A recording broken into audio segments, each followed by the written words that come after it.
Bonjour à tous, dans cette vidéo, on va voir la différence entre une équation réduite d'une droite et une équation cartésienne d'une droite. Comment passer de l'une à l'autre, voilà, et inversement.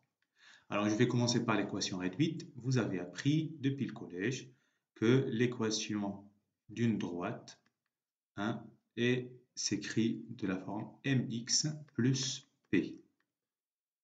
Donc ici, m, coefficient directeur,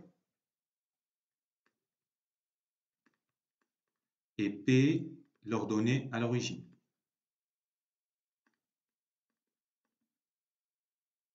Ok, donc sans tarder, donc ici on va déterminer l'équation de la droite AB, qui passe donc A, c'est les points donnés par voilà, 1, 3 et B, moins 1, 2. Donc le coefficient directeur M de la droite AB, c'est YB moins YA sur XB moins XA. Donc égal.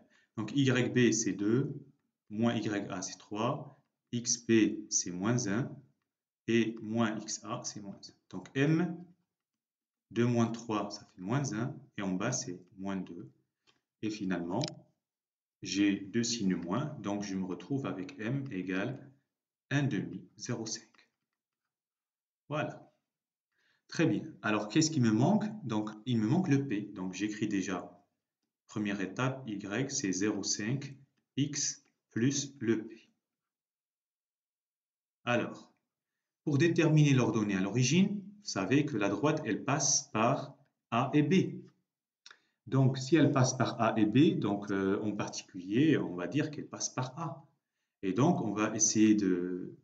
Donc, A, le point A, appartient à la droite AB, signifie que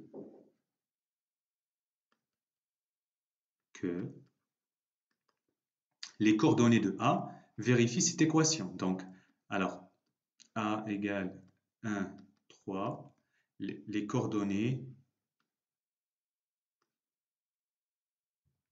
de A vérifient l'équation. L'équation Y égale 0,5 X plus P. Donc, XA, c'est 1, YA, c'est 3. On va vérifier. Donc, YA égale 0,5 XA plus P.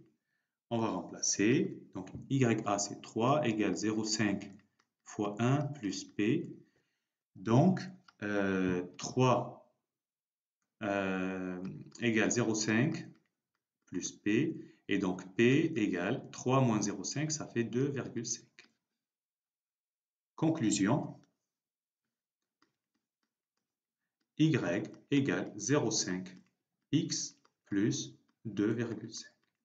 Et voilà l'équation réduite d'une droite. Alors, donc maintenant, comment je vais passer à l'équation cartésienne? C'est ça le schéma. En fait, il faut avoir le tout d'un côté et faire égal à 0. Donc, ça donne 0,5x moins y plus 2,5 égale 0. Et ça, c'est ce qu'on appelle l'équation cartésienne. Vous voyez ce que j'ai fait? J'ai fait moins y des deux côtés, et à gauche 0, à droite moins y, etc.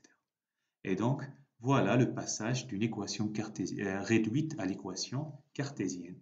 Et on peut faire l'inverse sans aucun problème. On isole y en fonction de x, et voilà l'équation réduite. Voilà, bon courage.